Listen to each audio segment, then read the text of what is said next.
Merci beaucoup. Merci beaucoup de m'avoir invité à cette passionnante journée et merci aux intervenants avant moi. Alors, je comptais avec vous aborder effectivement ce que peut être la cybersexualité en la définissant d'abord donc dans une dimension d'éducation à ces nouvelles pratiques qui sont en train d'émerger, mais également de ce qu'on pourrait appeler, puisque je suis psychanalyste, de l'éthique psychanalytique, c'est-à-dire de la liberté du sujet par rapport à lui-même de pratiquer certaines de ces conduites cybersexuelles. Alors, d'abord définir la cybersexualité, c'est la contraction de cyber, apocope de cybernétique, science des systèmes complexes, et de sexualité, qui va concerner la sexualité, qui va utiliser tout simplement les outils technologiques. Alors Yan Min, qui est un artiste polyvalent, il va distinguer plusieurs catégories de pratiques cybersexuelles. La cybersexualité proprement dite, qui concerne donc toutes les pratiques cybersexuelles avec toutes les pratiques sexuelles avec des outils technologiques. Le cybersexe passif, qui va concerner la consommation passive d'œuvres érotiques ou pornographiques. Le cybersexe interactif, qui va concerner cette fois la consommation semi-active d'œuvres érotico-pornographiques ayant des caractéristiques interactives sommaires, donc par exemple un jeu vidéo érotique, mais sans qu'il n'y ait de contact, de relation avec un autre partenaire humain. Et enfin, la cybersexualité connectée, qui concerne cette fois les pratiques cybersexuelles qui vont mettre en relation les humains au travers d'un système technologique, un monde numérique par exemple. Alors, peut-être qu'il faudrait ajouter deux catégories de cybersexualité à ces différentes catégories. D'abord, ce qu'on pourrait appeler la technosexualité, autrement appelé le fétichisme des robots, c'est-à-dire une sexualité qui prend pour objet sexuel, exclusif ou non, les machines, robots, intelligence artificielle, etc. Et ce qu'on pourrait aussi nommer la trans-sexualité, une forme de sexualité hybride qui va faire pont entre une sexualité incarnée, une sexualité physique et une cybersexualité. C'est ce que j'ai choisi de vous présenter ici. Et l'hypothèse, c'est que c'est à partir de ce creuset, à partir de cette forme de cybersexualité, que vont se déployer les métamorphoses et les transformations de l'identité, notamment de l'identité de genre actuelle. Alors, abordons tout d'abord la question de la cybersexualité connectée. Donc vous avez compris, la cybersexualité connectée, c'est une sexualité qui met en œuvre les technologies dans la rencontre avec un autre partenaire. Alors, la cybersexualité connectée, on pourrait dire que c'est une sexualité qui va pénétrer à travers la fenêtre technologique, qui va la traverser, et par la migration de votre moi ou de vos représentations sexuelles vers un autre territoire. Et donc, approcher ce territoire, eh bien, c'est un préalable indispensable effectivement, à la compréhension de cette cybersexualité. Alors pourtant, vous le remarquerez peut-être, ce cyberespace, ce territoire numérique, eh bien, il semble régulièrement représenté, notamment dans les œuvres de fiction, cinéma, littérature ou même jeux vidéo, comme un monde sans corps, dans lequel, dont la métaphore principale va concerner un territoire dans lequel le corps de l'individu est transféré de la réalité physique à une réalité numérique afin de l'incarner en avatar, comme pour le film Ready Player One de Steven Spielberg. Donc, dans ce film, vous voyez, vous avez vous êtes un particulier, on va dire, une personne qui va s'incarner grâce à la réalité virtuelle complètement dans un avatar, comme si en fait il y avait une dissemblance fondamentale en fait entre le corps de l'individu et sa représentation numérique. Et aussi le corps originel semble comme souvent neutralisé, endormi ou même mort dans ces représentations. Alors cette fiction imaginaire qui accompagne régulièrement celle d'un monde post-apocalyptique, elle intéresse ce qu'on appelle le genre science-fictionnel cyberpunk, comme pour un prochain blockbuster vidéoludique, Cyberpunk 2077.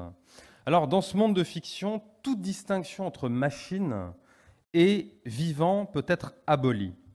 Alors je cite Le Breton qui dit « Le cyberpunk identifie l'infosphère comme radicalement étrangère à un corps qui n'est plus que viande, obstacle radical à l'immatérialisation ». Et donc c'est pourquoi la cybersexualité, elle est souvent décrite dans cet esprit comme une sexualité où la présence charnelle n'est plus nécessaire. Et pour autant, et c'est ça qui va être intéressant à voir ensemble, dans la cybersexualité connectée, les interactions numériques qui vont être motivées par le désir sexuel vont esquisser plutôt un dépassement de cette approche traditionnelle qui va opposer le réel au virtuel. Alors d'ailleurs, vous savez que est virtuel, ce qui va exister en puissance et non en acte, le virtuel tend à s'actualiser sans être passé cependant à la concrétisation formelle. C'est-à-dire que le virtuel, on ne l'oppose pas au réel comme on a tendance à l'opposer, mais plutôt à l'actuel. C'est-à-dire que l'arbre est virtuellement présent dans la graine. Donc l'arbre peut se manifester, c'est une réalité potentielle, on va dire. Donc, dans la signification philosophique, le virtuel n'est pas autre chose qu'une manière d'être réel, consistant à exister sans se manifester encore. Alors, de la même manière, l'expérience numérique, proprement dite, elle ne semble pas pouvoir être décrite comme une réalité qui ne se manifeste pas. En effet, si vous voulez, cette bipartition du monde correspond à ce Jungensen a nommé le dualisme numérique, selon lequel le numérique et le physique constituent des réalités, des sphères séparées ainsi que des réalités indépendantes. Or, à l'ère des réseaux sociaux et du web mobile, notamment, les technologies font effectivement fusionner de plus en plus le numérique et le physique en une réalité augmentée. Ce n'est pas un hasard si effectivement vous avez des grandes entreprises comme Google, Facebook, etc., qui misent sur cette réalité augmentée. Et donc, le physique et le numérique vont être représentés petit à petit, et notamment chez les digital natives, c'est-à-dire les enfants qui sont nés avec le digital, comme deux réalités aux propriétés différentes, bien que participant d'un même monde.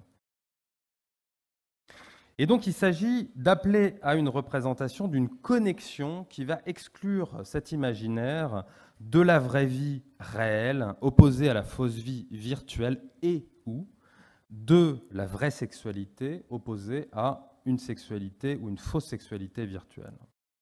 Et donc, c'est pourquoi une forme de cybersexualité connectée peut être également décrite comme une trans-sexualité, le préfixe trans ici étant employé ici pour proposer l'idée d'une traversée mobile entre sexualité incarnée et sexualité et cybersexualité. Donc une sorte de sexualité hybride transitionnelle entre ces deux formes de sexualité qui participent d'une sexualité finalement élargie, étendue, pour en tout cas ces générations qui viennent et qui sont là. Alors, afin d'illustrer la transarobasexualité, je vais vous donner quelques exemples. C'est bien aussi de l'incarner, cette transarobasexualité. Alors, dans sa forme plus simple, partagée par de nombreux couples, dans laquelle les partenaires vont utiliser les messageries instantanées en ligne pour soutenir le désir sexuel, donc à travers, par exemple, des sextos, et donc, en l'absence de contact charnel, ponctuels, mais qui viennent virtualiser et anticiper finalement ces mêmes contacts. Vous voyez, c'est très important, c'est-à-dire que vous avez l'utilisation du numérique pour venir anticiper une réalité physique, et le contraire est vrai aussi, la réciproque est vraie.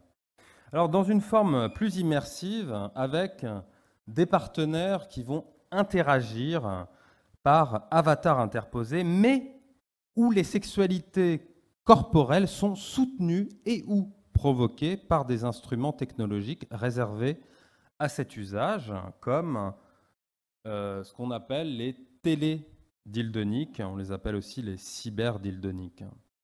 Alors, Yan Min, dont je parlais en introduction, avec qui je me suis entretenu, et notamment pour mon livre Le Moi Cyborg, il va décrire par exemple son expérience dans les donjons numériques sadomasochistes comme suit. Je vais le citer. Les expériences sexuelles immatérielles partent dans tous les sens. Cela peut être moi qui domine à travers mon avatar féminin, comme mon avatar qui est dominé. On est toujours en chat direct, mais avec des avatars mis en scène par le dispositif, comme vous le voyez dans cet exemple. Donc vous imaginez la pluralité de la cybersexualité, effectivement, dans ces mondes, dans la mesure où, à la différence, effectivement, de la réalité, le fantasme n'a pas de borne dans le numérique. Alors enfin, dans une forme plus surprenante encore, et là je vais vous donner un exemple clinique tiré de ma pratique clinique, je reçois un couple en cabinet, et quelque chose qui n'aurait pas pu exister il y a quelques années encore, eh bien, les deux partenaires se sont rencontrés sur Internet, chose pas très surprenante, mais pas par n'importe quel biais, par celui d'un jeu vidéo massivement multijoueur, World of Warcraft, ou WoW pour les intimes. Alors, c'est-à-dire qu'aussi leur première rencontre s'est faite par le truchement d'avatar, par l'apparence pour madame d'une elfe prêtresse, et pour monsieur d'un elfe paladin. Et donc, l'érotisme, il a débuté par l'intermédiaire chez eux des avatars au sein même d'un jeu vidéo. C'est-à-dire qu'ils les mettaient, ces avatars, dans des poses suggestives, les déshabillaient, etc., etc. Puis, ils se sont rencontrés dans le monde physique, ce qui est venu simplement valider la force de leur désir réciproque. Alors pour autant, ces manières de susciter le désir chez l'autre dans World of Warcraft n'ont pas complètement disparu, puisque ça fait partie de l'histoire de leur propre couple et de l'histoire de leur pratique sexuelle. En effet, il leur arrive de se revêtir de leur avatar respectif dans le jeu et de leur faire jouer toutes sortes de scènes participant pleinement de leur préliminaire sexuel. Donc vous voyez qu'on observe combien la trans-sexualité forme une boucle entre sexualité incarnée et cybersexualité. La question, bien sûr, c'est n'est-elle pas celle qu'il faudrait valoriser pour une santé sexuelle positive à l'attention, effectivement, des générations actuelles? Alors, pour poursuivre maintenant, dans tous les cas, on observe effectivement que la sexualité connaît une forme hybride. Très bien. Mais suivant notre hypothèse, il en est de la sexualité comme de l'identité.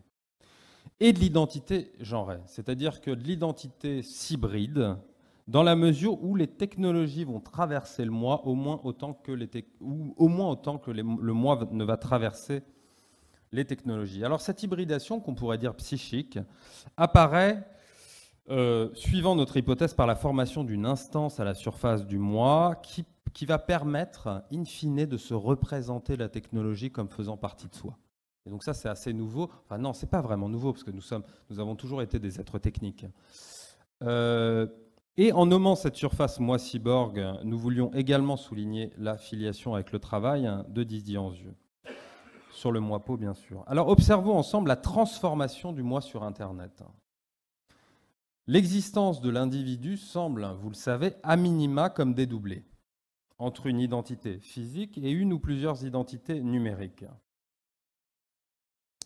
Donc le caractère d'unicité propre à l'identité, notamment véhiculé par la culture du livre, eh bien, est de plus en plus remise en cause par la reproduction multiple des doubles technologiques, avec une identité qui devient comme plurielle. Et donc l'identité numérique, comme le souligne Ganassia, n'est pas assignée à un territoire. Et dans cette perspective, pas davantage l'identité numérique n'est-elle assignée à un seul genre. Faut que je finisse là? Ah ouais, d'accord. J'ai pas du tout fini. Donc, je vais me dépêcher. Je peux me dépêcher? Je peux avoir 2 minutes ou pas? 2 minutes. Alors, au contraire, lorsque l'internaute choisit son avatar d'un sexe différent que le sien propre, ou lorsqu'il invente une identité d'un autre genre, il doit pouvoir expérimenter de nouveaux imaginaires de son corps, et notamment dans une déconstruction créative du genre. Bon. Alors, qu'est-ce que je peux dire? Je peux dire que dans cette transfiguration de l'identité, la technologie semble jouer un rôle central parce qu'elle facilite, voire stimule le travestissement.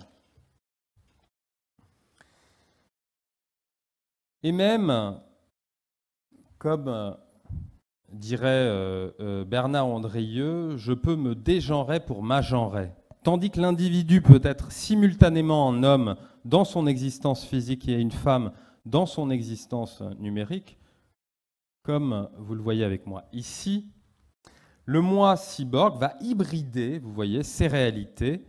Et donc on va faire l'expérience, le mélange, la connexion multiple des genres, des sexes, des cultures, des corps, etc. Alors, je vais terminer avec 2 exemples très brefs. Au niveau de la seule identité d'abord, je vous rappelle que l'individuation passe par les possibilités multiples de transformation de son corps, mais que ces transformations corporelles, elles passent aussi par des transformations numériques aujourd'hui. Alors, par exemple, le cosplay, jouer un personnage en imitant son look, ou le crossplay, jouer un personnage d'un genre différent que le sien propre. Mais cette forme de déguisement élaborée de cette culture, si elle relève d'une approche artistique, elle participe aussi de cette culture de la transformation. Aussi, elle peut n'être qu'une étape dans la métamorphose de soi, comme avec Chaiko, Instagrammeuse, qui déclare dans une vidéo sur YouTube « Je ne porte pas de déguisement, je ne suis pas un personnage, je suis Chaiko et je suis comme ça ». Et donc ici, nous ne sommes plus dans le domaine du personnage, mais dans la recréation et la construction d'une nouvelle identité. Et je vais conclure par là, l'individu ressemble à son personnage, puis devient son personnage, à l'instar de ce que Donna Haraway définit comme cyborg. Un cyborg, c'est un organisme cybernétique, un hybride de machine et d'organisme, une créature de la réalité sociale, aussi bien qu'une créature de l'imaginaire. Je vous remercie beaucoup.